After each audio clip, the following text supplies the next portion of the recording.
The tension in the room was bone-chilling. One word, and everything around them cracked at the seams. Gazes sharpened, breaths quickened, and secrets, long since festering, burst into the open. He couldn't stay silent any longer. Not today. Not with that child in the arms of a woman he no longer trusted. One gesture, and the fracture turned into a chasm where victim and executioner were no longer distinguishable. But that was only the beginning. Because the truth he unleashed into the world turned out to be far darker than he ever imagined. It dragged behind it foreign shadows, old debts, and madness hidden in the eyes of those he once called family.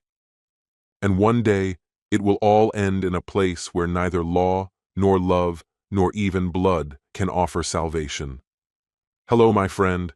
I'm so glad you stopped by my channel. If you're here for the first time, don't forget to subscribe and share this video with your friends or family. It really helps my channel a lot. Please tell me in which city or country you watched this video. I value every one of your comments. So, let's get started. I stood silently beside the hospital bed, watching Kendra cradle our newborn daughter with gentle arms. Her expression, though tired, beamed with a joy only the aftermath of childbirth could bring, her body still riding the adrenaline of delivery. A soft smile played on her lips, fragile yet proud, while the baby shifted slightly in her blanket, a pale pink cocoon of warmth. Opposite Kendra stood her mother, Diana, a tall, commanding woman with penetrating eyes and an unyielding demeanor. My own mother, Lillian, hovered on Kendra's other side, shorter in stature, her posture taut, and her eyes nervously flickering between her son and the fragile new mother. Even though we were all gathered in that stark, sterile room under harsh hospital lights, it felt like we occupied entirely different worlds. I could sense my mother's anxious stare boring into my back, Diana's quiet hostility hanging in the air like smoke, and Kendra's expression held a silent, pleading urgency. Her eyes begged me to cooperate, to just sign the papers. Just do it. Please. At that tense moment, a nurse in soft-colored scrubs entered the room holding a clipboard. She addressed me with a detached professionalism. "Mr. Dorian, I'll need you to complete the birth certificate." Everyone seemed to freeze when I didn't reach for the pen. Instead, I took a deliberate step back, folding my arms tightly across my chest, and replied in a clipped tone, "I'd rather hold off. We'll complete it after a paternity test. I need confirmation." Kendra's head snapped up, as if struck by lightning. "What did you just say?" she gasped, her voice sharp and filled with disbelief. Her eyes, wide with hurt, flicked up toward the fluorescent lights. "Miles, are you serious right now?" "She's here. Our baby is right here in my arms," she continued, her voice breaking. "How can you even bring up a DNA test today of all days?" I shrugged, feigning calm. "Because I can't shake the feeling something's not right." My stare met hers, cold and unreadable, honed over long, sleepless nights filled with doubt. "If she's not mine," I said steadily, "then I won't be putting my name on anything." Diana drew in a sharp breath and surged forward, eyes blazing with outrage. "You have some nerve," she hissed, jabbing a finger toward me. Her voice was low, mindful of the baby, but each word was soaked in fury. "My daughter just went through hell to bring that child into the world, and this is how you treat her?" My mother stepped in quickly, reaching out to touch Diana's arm in a pacifying gesture, but Diana yanked away, seething. "Don't you dare try to calm me down," she snapped, turning her fury on Lillian. "You know your son is completely out of line. This is disgraceful. No woman deserves this kind of treatment after giving birth." Lillian positioned herself between us, her face tight with restrained emotion. "Miles," she said gently, but with unmistakable authority, "don't do this here. Not like this. Not in front of Kendra, and not in front of your child." I gave a hollow laugh and waved dismissively. "Kendra's known where I stand on this for a while now." I lied, though deep down, I knew she'd only ever guessed at my suspicions. I'm sorry if the timing isn't ideal for everyone, but I'm not signing anything until I'm 100% sure I'm the father." The nurse shifted awkwardly, clearly uncomfortable with the growing tension. "I'll give you all some time," she mumbled, retreating quickly and placing the clipboard on the table beside the bed before exiting. Kendra's face morphed from shock into smoldering anger. Her mouth twisted as she fought back tears. "You unbelievable bastard!" she choked, her voice trembling with emotion. "You're punishing me. For what? Do you actually believe I cheated on you?" I remained motionless. "I don't just believe it," I said coldly. "I'm certain." I expected Kendra to explode, but it was Diana who leapt to her feet, practically lunging toward me. "Don't you dare speak to her that way!" she snarled, trembling with rage. "You don't get to throw accusations like that at my daughter." "Stop, Mom," Kendra interrupted, hugging the baby closer to her chest. "He's lost it. He barely comes home anymore. He's convinced himself I've been unfaithful." "That's because you have," I cut in sharply, my voice low and controlled. Kendra froze as if struck, her breath catching in her throat. My mother stepped closer, her voice tight with desperation. "Please, Miles, tell me this is some awful joke. Please don't ruin this moment." Lillian's voice cracked slightly, heavy with emotion. "She's just been born. This is supposed to be a beautiful memory. You're about to destroy it, for all of us." But Diana wasn't interested in appeals to emotion. "No, Lillian," she spat, her eyes never leaving me. "Your son is behaving like a disgrace, and you're just standing there letting him." Lillian's expression twisted in anguish for a brief moment before she composed herself. She turned to me with a firm but weary look. "I know you've been wrestling with this doubt, but this isn't the way to handle it. At least wait. Please." Then, as though dropping a match into gasoline, I said what I hadn't yet dared to speak aloud. "I put a camera in her car," I confessed, my tone dry and flat, devoid of guilt. "I used the dash cam, and spyware too. I recorded every conversation," I added, pulling my phone slowly from my jacket, holding it like a weapon. Kendra's face went white. Diana stared at her daughter, then at me, her mouth parted in stunned disbelief. I held the phone in front of me, the implication unmistakable. The atmosphere in the room was suffocating, heavy with unresolved tension, as I tapped nervously at the device in my hands. "Pay attention," I began, though the sound of my voice felt foreign, detached and brittle. Still, what I had to say couldn't be ignored. "This was captured in her car. It's from 3 weeks ago." I tapped to play the file, and a soft, static buzz filled the space before Kendra's voice pierced through, cold and cutting. "He's too busy with his job to notice a damn thing. I'll get him to put his name on the certificate, and after the divorce, he'll be stuck paying child support. It doesn't even matter. When the kid's old enough, I'll just tell her everything." Her words dripped with venom, each one a fresh wound, painting me not as a person, but as a resource, an ATM she planned to bleed dry. Kendra's hands shook violently, nearly dropping the baby in her arms. The infant whimpered, picking up on the chaos. Diana gasped, clutching her mouth in horror, while Lillian's face twisted in a blend of grief and disbelief. Then, without warning, Diana lunged forward, snatching the phone from my grip and hurling it to the floor with a sickening crash. The device bounced off the tile. "You disgusting snake!" she shrieked. "You recorded my daughter?" Lillian sprang between us, arms raised, trying to hold back the impending clash. "That's enough! Everyone, just stop!" But Diana had already turned, redirecting her fury toward Kendra. "Did you really say that?" she demanded, voice cracked with heartbreak. "Who says something so cruel? That's twisted, so manipulative." Kendra's voice fractured as she began to cry, her fear rising. "Mom, please, it's not what it sounds like." "Don't!" Diana snapped, her tone like a blade. "Don't you dare try to spin this." Her voice trembled with rage. "I defended you. I nearly attacked Miles for you. And now I find out you admitted to trapping him with a child for money?" That was my moment. I finally spoke, my voice tight with anger. She's been sneaking around with Maxwell Jordan for months. Probably longer than she'll admit, I added. She swore it ended, but this recording proves even she couldn't keep her lies straight. Lillian gasped, her fingers rising to her lips, trembling. "Oh my God," she whispered, looking directly at Kendra. "Tell me this is some kind of sick joke. Please." Kendra didn't answer.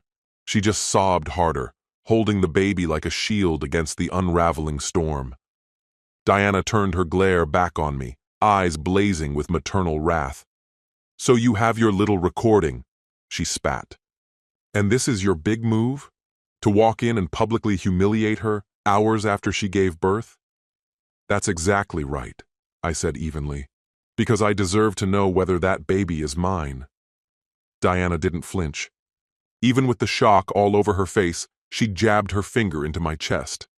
"You will sign that certificate," she growled. "Don't you dare walk away from my granddaughter." I stepped back, refusing to let guilt take root. "I'm not walking away from anything," I shot back. "If the paternity test proves she's mine, I'll be there, but not before." Diana exploded. She lunged again, clearly ready to force the pen into my hand by sheer will. Lillian intervened, grabbing her before things spun further out of control. Diana shook violently, tears streaking her face as she shrieked, "Sign it, you heartless bastard!" Her voice boomed through the hospital corridor. "I swear to God, if you don't, that's enough." The door burst open. Two nurses stood frozen in the doorway, eyes wide. One stepped inside, her voice calm but commanding, the kind of authority that silenced classrooms. "This is a hospital. You all need to quiet down." Diana whirled around to face them, and for a moment, the reality of the scene registered. She realized she was losing control, in public. Breathing hard, she backed off, the fire still alive in her eyes, but no longer raging. Kendra sat on the bed, sobbing uncontrollably, cradling the child like it was the only thing tethering her to the ground. Her eyes locked onto mine, full of pleading and rage. But I didn't flinch. If she believed there was still some flicker of guilt in me she could reach, the recording had crushed that hope. Finally, Lillian broke the silence, her voice trembling. "Everyone," she said softly, swallowing down her emotion, "we need to leave this room." "Wait!" My voice cut through the tension, sharp and final. One of the nurses hesitated by the door, watching for signs of escalation. I turned to Kendra. "You told Maxwell I'd be footing the bill for child support, didn't you?" I said, gesturing toward the echo of her voice still lingering in the room. "Well, you might want to have that conversation with him instead." Her eyes swam with tears as she looked at me. Then, through gasps of breath and hurt, she choked out, "Why are you doing this? How can you be so cruel? I just had a baby." "Cruel?" I echoed, my voice soft but frostbitten. "Maybe, but I learned from the master." Diana tried once more to come near me, but Lillian intercepted her, grabbing her arm and nudging her toward the exit. Meanwhile, the second nurse leaned in close to Kendra, softly reciting post-delivery care instructions, though she kept casting sharp glances in my direction, heavy with disdain. I turned my back and walked away. As always, my mother followed, her face torn with inner conflict. Even out in the hallway, Diana's furious voice chased us down. "You're filth, Miles Dorian," she snarled. "Turn your back on that baby and I'll make sure you regret it. I don't care what some stupid test says." I didn't break eye contact. "Go ahead," I replied calmly. "If the science says she's not mine, then she's not mine." That evening, I found myself alone in the quiet gloom of my living room, the soft glow of a single lamp casting jagged shadows. The weight of everything pressed down on me, but no part of me was ready to give in, not to Kendra, and not to her manipulation. My phone buzzed on the table. My mother was calling. I let it ring a few times before answering. Her voice came through low and careful. "Miles?" I sighed. Yeah, Mom? I'm with Kendra and Diana, she said gently. The baby's asleep. She's a wreck. Diana is worried something's wrong with her mentally. You know she just gave birth. I gave a bitter chuckle. And I'm supposed to feel sorry for her after what I heard on that recording? She tricked me into signing that certificate just to line her pockets during a divorce. There was a pause, followed by her shaky exhale. I know how bad it sounded, she said, but postpartum can seriously mess someone up.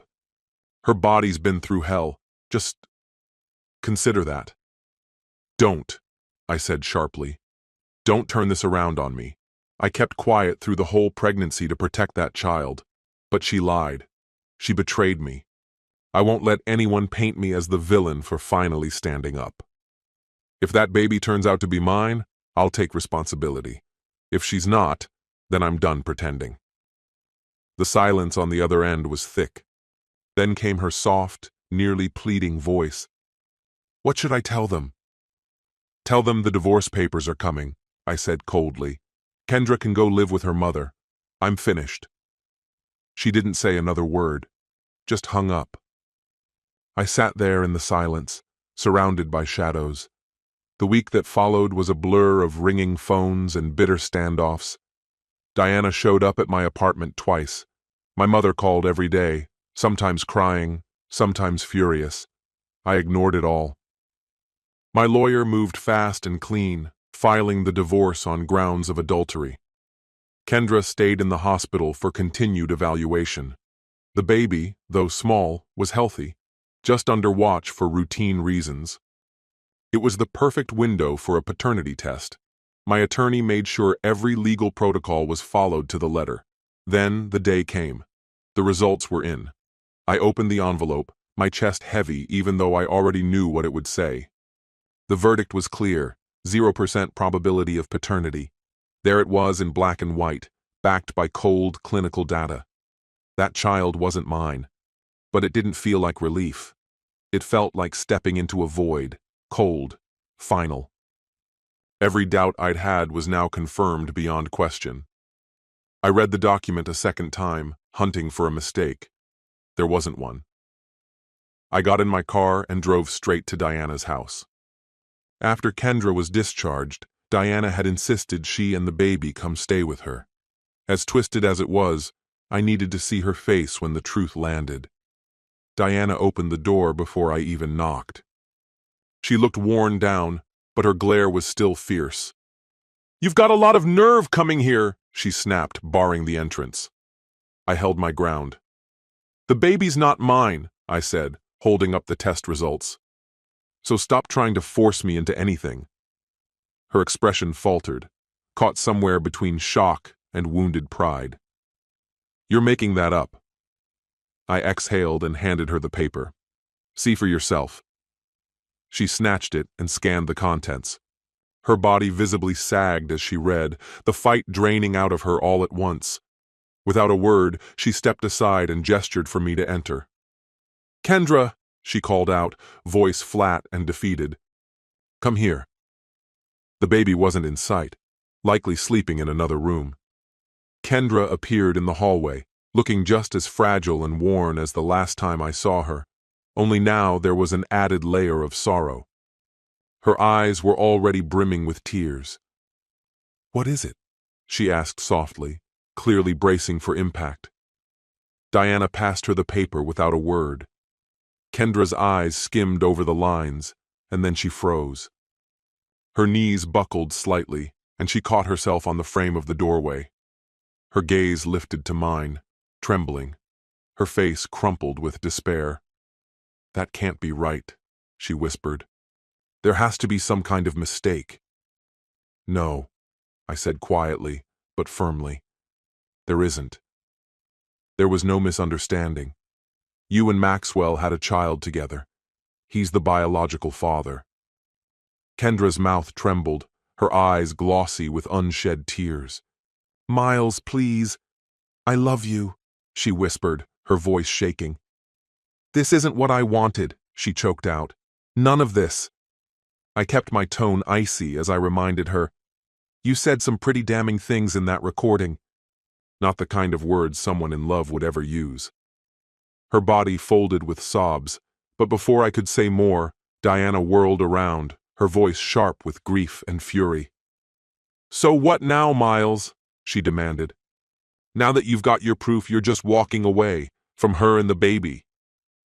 My jaw clenched tight. "Yes," I said flatly. "That's exactly what I'm doing. I want a divorce, and I won't pretend to be a father to a child that isn't mine." Diana's eyes blazed, grief mixing with outrage. "She needs you!" she shouted. "You can't just abandon a child. She's real, Miles. She's innocent." "Innocent?" I echoed, my voice laced with bitterness. "After what Kendra tried to do? Trick me into raising someone else's baby just to lock me in financially for 20 years? If I've turned cold, it's because she taught me how." From the far side of the room, Kendra's voice came in a broken whisper. "Miles, please." She reached for me, desperate, but I stepped away, leaving her sobbing alone. I turned toward the door. A fleeting pang of guilt cut through me. Yes, the baby hadn't done anything wrong, but neither had I. I wasn't her father. "It's done," I said quietly. "Don't contact me again." And with that, I walked out. At the divorce hearing, the judge peered at me from behind her glasses, her disapproval barely masked. "Mr. Dorian," she said, "your wife has expressed that she wants to reconcile." Kendra sat across the room, hands wringing, face streaked with tears. Diana stood protectively at her side, while my mother sat silently nearby, eyes cast downward. I stood firm. "There's no repairing this," I stated. "The marriage is over. She cheated. The child isn't mine. There's nothing left." Kendra trembled, her voice barely audible. "I'm sorry. I made a huge mistake, but I still love him." A sardonic smirk touched my lips. "She regrets being caught," I said. "She didn't love me, just the comfort I gave her." Her lawyer tried to intervene. "Your Honor, Mr. Dorian is misrepresenting the situation." But my attorney, Ray Ellis, cut in calmly. "Your Honor, this is a clear case of paternity fraud. My client has no legal, emotional, or financial duty to a child who isn't biologically his." The judge frowned as she flipped through the documents. "And what about alimony?" she asked. "Mrs. Dorian has no employment and no resources to support herself or the baby." I almost laughed. "She's capable of finding work, and that child's father, assuming he hasn't vanished, should be the one to step up." Kendra broke down further, sobbing. He's gone. Maxwell disappeared." The judge's gaze landed on me again. "Even so, Mr. Dorian, your marriage lasted 3 years. There could still be grounds for spousal support." Ray cleared his throat, his tone respectful but firm. "Your Honor, we are pursuing an at-fault divorce. The breakdown of this marriage is directly due to Mrs. Dorian's choices. We will be contesting any request for alimony." The judge exhaled with frustration and tapped her gavel. "We'll recess for lunch. Court will resume this afternoon." Out in the hallway, I found a bench and sat down. Kendra soon approached, hesitant and tear-streaked. She lightly touched my arm. I pulled away. "We can still fix this," she murmured. "No," I said, my voice sharp and final. Diana appeared seconds later, her glare cutting into me. "She's suffering from postpartum depression. She's talking about hurting herself. You're pushing her to the edge." Her words hit me for a moment, but I steeled myself. "She made her own decisions," I said, voice level. "If she's struggling mentally, she needs professional help. I'm not her support system anymore." Diana shook her head in disgust. "You're a cold-hearted bastard. Nothing more." I turned away without replying. Behind me, I heard my mother let out a quiet, unsteady sigh, but I didn't look back. When the divorce was finalized, it ended with little more than a quiet declaration from the bench. The judge dissolved the marriage, clearly not pleased, but bound by the facts. No child custody to fight over, no shared responsibilities. Just the end.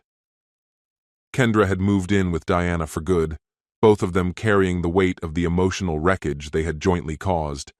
I assumed that chapter of my life had closed. I couldn't have been more mistaken. Time passed. I sold my place, relocated to a different neighborhood, and did everything within my power to cut the last ties binding me to that painful history. I never expected my mother to cut off her bond with Diana. After all, their friendship stretched back to childhood. But I kept my distance just the same. Then, nearly 3 years later, completely out of the blue, Diana called me. My thumb hovered over the decline button, but something in my gut made me hesitate. And then, I picked up. "What do you want?" I asked, my voice sharp with irritation. "I need you to come over," she said bluntly, ignoring my tone completely. "I don't have a reason to—" "It's not about Kendra," she interrupted. "Just come. Your mom's already here." That was all. No explanation, no emotion. Every fiber of me said to ignore her, to hang up and move on. Instead, I got in the car and headed to her house. Old resentment stirred in my chest. My temples throbbed as I rubbed them, trying to stave off an oncoming migraine. The house looked unchanged, and sure enough, my mother's car sat parked out front. Exhaling slowly, I climbed the porch steps and let myself in. The living room was dimly lit, long shadows thrown across the walls. Diana stood silently by the window, while my mother, Lillian, sat rigidly on the couch, arms crossed. Then a small boy emerged from behind a chair, maybe 3 or 4 years old, his eyes wide with open curiosity. He stepped forward without hesitation. "Who are you?" he asked, in that innocent, unfiltered way only kids can manage. I froze. The child had loose brown curls and a soft, round face, no more than 3.5 years old. A cold shiver passed through me. "I'm Miles," I replied quietly. He gave me a serious nod, as if I'd just told him I was Santa Claus. "I'm Tristan," he announced, then disappeared back behind the couch, leaving a silence behind him. Diana's mouth curved into a faint, almost tender smile. "Tristan, he's a good boy." I couldn't help myself. "Is he Kendra's?" She nodded. "Yes." That old, dull pain behind my eyes pulsed to life again. I had never wanted to see the child, her child, not ever. "I thought she had a girl," I said, remembering vaguely. Had I misunderstood back then? Or had there been another pregnancy I was never told about? I didn't ask. The silence filled the room like fog. My mother finally spoke, her voice soft. "Miles, sit down." I stayed standing. "Why am I here?" I asked, my voice tight. "To show me her son?" Diana's smile vanished. Her expression darkened into something unreadable, heavier than I'd ever seen it. "Kendra's gone," she said, her voice barely above a whisper. My chest constricted.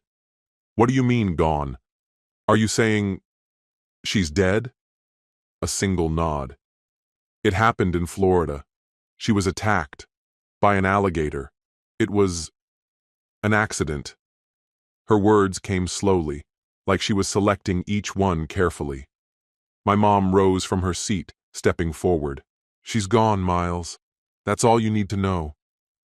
I stood motionless, a mix of shock, disbelief, and a strange, shameful sense of relief twisted in me. But Diana held my gaze. Her eyes were steady, hard. "She wasn't well," she said, her voice flat. "And I won't pretend. It wasn't an accident." My head jerked up. "What?" Her voice remained calm, disturbingly even. "I pushed her. We were near the edge of the water. She thought we were just sightseeing. Then I gave her a shove. The gators did the rest." She smiled faintly, coldly. She was poisoning Tristan's mind, filling him with hatred. Toward you. Toward everything. I had to stop it before she ruined him completely. Then my mother stepped closer. Her voice was sharp as glass. I was there. My stomach flipped. Have you both lost your minds? I asked, horrified. She shook her head slowly. We saved that child, Miles. That's what matters. Not a hint of regret in her eyes. No second thoughts. She wanted to turn him against you. We couldn't allow it. Diana spoke again, her tone clinical. Maxwell Jordan is dead too. Car accident. We arranged that as well. Another toxic presence.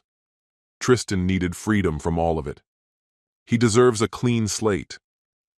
I stared at the two of them, heart hammering, trying to grasp the enormity of what they were saying. Murder. Deliberate. Justified in their minds as protection. My voice came out thin and shaky. Why are you telling me this? Diana looked directly at me. Because I'm dying, she said. Stage 4 cancer. Your mother too. Lillian stepped closer, her eyes shimmering with unshed tears. There's not much time left, she said in a hushed voice. Tristan is what matters now. Diana reached out and clasped my wrist, her touch gentle but firm. You're the only one left who can take care of him, she said, her gaze steady and sincere. I know how you felt about Kendra, she went on, her voice barely above a whisper. But Tristan isn't responsible for any of that. He's a good boy. A knot twisted in my stomach. You really think I can just take him in after everything? I asked, disbelief bleeding into my tone. Diana's mouth tightened. She didn't hesitate. Yes, she said with finality. Because Maxwell's gone. Kendra's gone. There's no more danger. Lillian's voice cracked under the weight of her plea. We need you to be there for him. He needs a steady home, someone he can rely on, she continued. You're the only person who can give him that kind of stability. My vision started to blur, my breathing grew shallow. You're both insane, I whispered. You murdered 2 people, and now you expect me to raise a child who isn't even mine? Diana cut in, her voice quivering but firm. I've updated my will. Everything I own will go to you, for Tristan. All I want is for him to have the father he needs.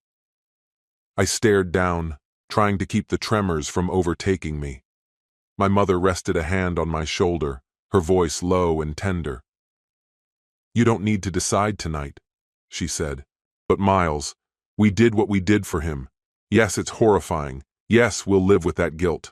But Tristan still has a chance, a real one, away from the poison they would have fed him. My throat burned with a mixture of anguish and revulsion. You killed them, I said, voice raw. Diana didn't flinch. It had to be done, she replied, nearly inaudible. The walls seemed to close in. At that moment, Tristan wandered in from the hallway, stopping beside me. His eyes, round and serious, searched my face. You look scared, he said quietly. Are you all right? Time seemed to freeze. This boy, untouched by the chaos swirling around him, looked at me with genuine concern. My chest clenched, the weight of it almost unbearable. If I walked away, he'd be alone. My mother and Diana were fading fast. His world was about to fall apart. I swallowed hard, my voice scratchy. Yeah, kiddo, I said gently. I'm okay. That night, I drove home under a storm cloud of emotion. Sleep never came. Each time I shut my eyes, Kendra's face loomed, her final moments, the murky water, the blur of teeth in the dark. If what my mother and Diana had said was true, then they had done something horrific. And yet by morning, I found myself at Diana's front door again. I couldn't ignore the boy. She opened the door as if she'd been waiting. Her face was etched with grief and faint relief. Inside, Tristan sat cross-legged on the floor, crayons scattered at his feet. He looked up and beamed when he saw me. Hi, he said cheerfully. I knelt beside him. Hey, Tristan. He held up a crumpled drawing, what looked like a truck, though it was hard to tell. I made a monster truck, he said proudly. It was abstract at best, but I nodded. Looks awesome, I said, a small smile forming. Behind me, Diana cleared her throat, her voice strained. You can take him, she said. He needs someone who can truly care for him. That's not me, or Lillian. We won't be around much longer. My mother entered quietly, frail and weary. Her eyes were rimmed red, swollen with sorrow or lack of sleep. She touched my arm softly. I know it's overwhelming, she said, but Tristan's a gentle soul. We did this for him, and for you. If we hadn't, they would have dragged your name through the dirt. A wave of disbelief and grief surged through me. Do you even understand what you've done? I said, voice barely audible. Diana shrugged, exhausted. Kendra lost control, she said. She would have twisted everything. Said you abandoned your son, when you were never his father to begin with. We couldn't let that happen to him. Tristan looked up at me again, his expression open. Are you sad? He asked softly. I forced a weak smile. Maybe a little, I replied, but I'll be okay. As I met his clear, trusting eyes, something broke open inside me. I had never imagined being a parent, not after Kendra, not after everything. But I couldn't turn away from him.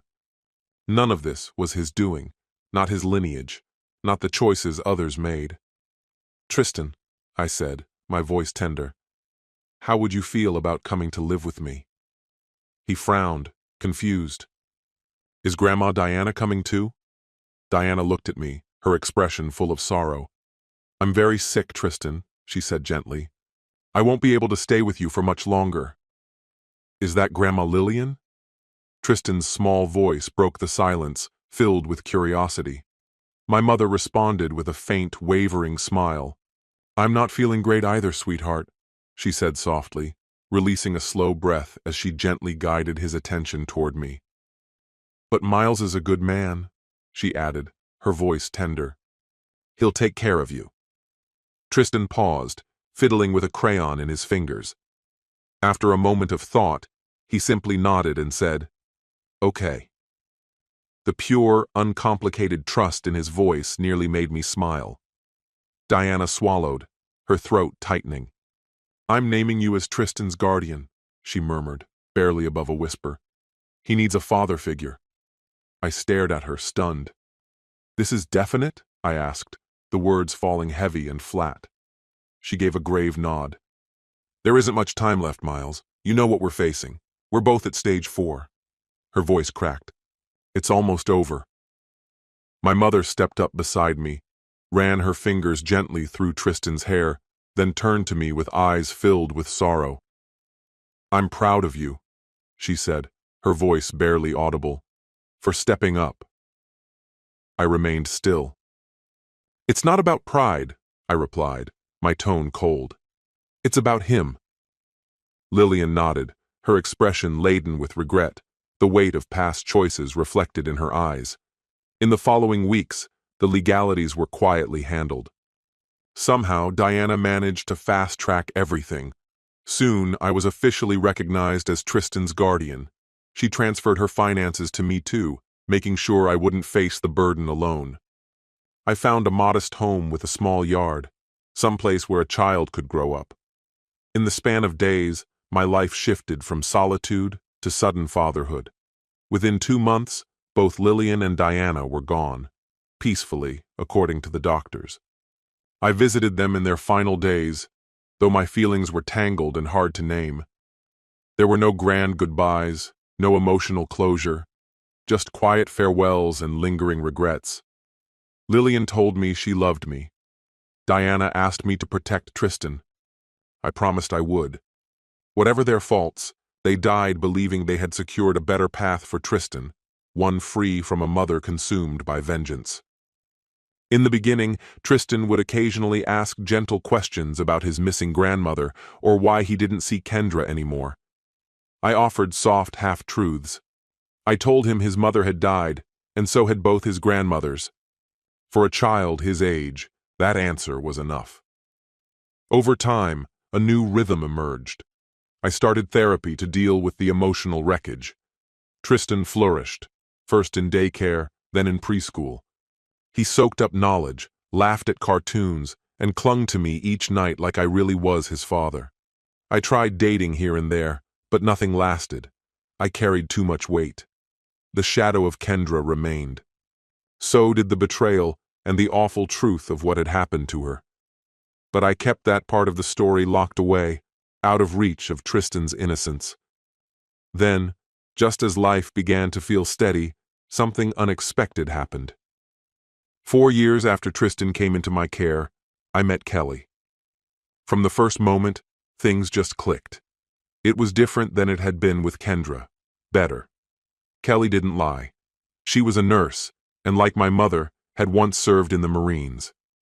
She had a sharp wit and a directness that disarmed me. She and Tristan bonded instantly.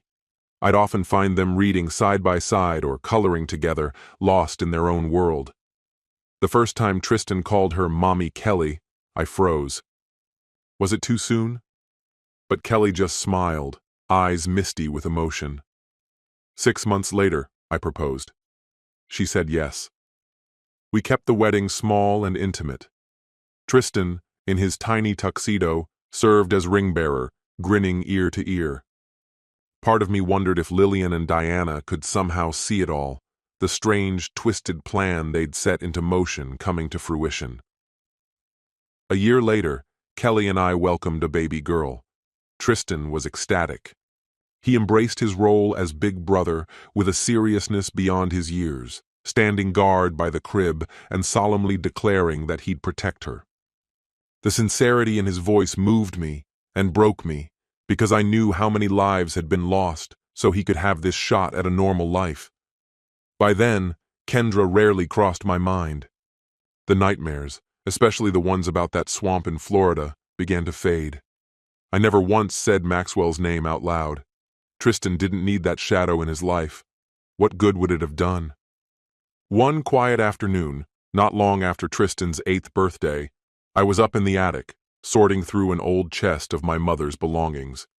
Kelly was outside mowing, and Tristan was inside with the baby. The chest was filled with keepsakes, and among them, I discovered a weathered journal. I hadn't planned to invade her privacy, but I felt no guilt flipping through what she had left behind. The entries dated back decades, some from shortly after I was born. Pressed between the pages was a faded photograph, 2 women in uniform standing beside a sign that read, George Bush Center for Intelligence. My mother and Diana, side by side, both looking solemn. On the back was a simple inscription, 1999. I sat there stunned. My mother had always claimed to be a Marine, but the CIA? That was news to me. I turned to the next journal entry. In her unmistakable handwriting was a single line. We made a vow. Protect each other's secrets. Shield our children, no matter the cost. I dropped onto an old stool, one hand covering my face, my breath caught in my throat. And for the first time, everything fit. The missing pieces finally fell into place. The ruthless unity my mother and Diana had forged, their abrupt transformation into figures of icy precision, and the horrifying swiftness with which they had erased 2 lives, Kendra and Maxwell, shook me to my core. Still, beneath that chilling veil of revulsion, I noticed something unmistakable in Tristan, a quiet fortitude, a new clarity in his eyes that hadn't existed before. It had been ignited by their final, dreadful act. What they had done was indefensible, but they had executed it with unwavering intent. They had cut the rot from his life without hesitation. And in the wake of their terrible resolve, a subdued sense of closure crept into my chest. Their choices had shattered any traditional sense of right and wrong, but within their distorted framework of love, it had been an offering, twisted but sincere. I carefully returned the photograph to its place between the diary's worn pages, tucked the bundle back into the aged chest, and turned the key with a firm click. I lingered a moment, inhaling deeply to quiet the storm still stirring inside me. Then, from above, I caught the sound of my daughter crying.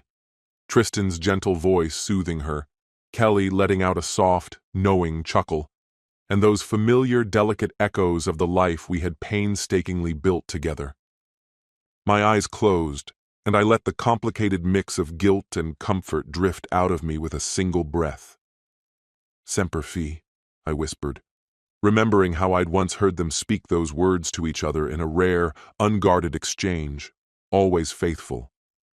And yes, in their savage, unrelenting way, they had been just that, devoted to Tristan, to me, to the silent promise that no threat would go unchallenged. I turned toward the stairs and began to descend, ready to rejoin the people who made up my world, holding fast to the decision to embrace what we still had, this improbable, breakable happiness. Behind us lay a past riddled with betrayal and brutality, a history fractured by loss. Yet from that wreckage, Tristan and I had managed to build something good, and it was in that fragile triumph that I chose to anchor my heart. This story has come to an end. What's your opinion? Share it in the comments, my friend. And if you like this story, check out other exciting videos on my channel. I'll say goodbye until the next video. See you.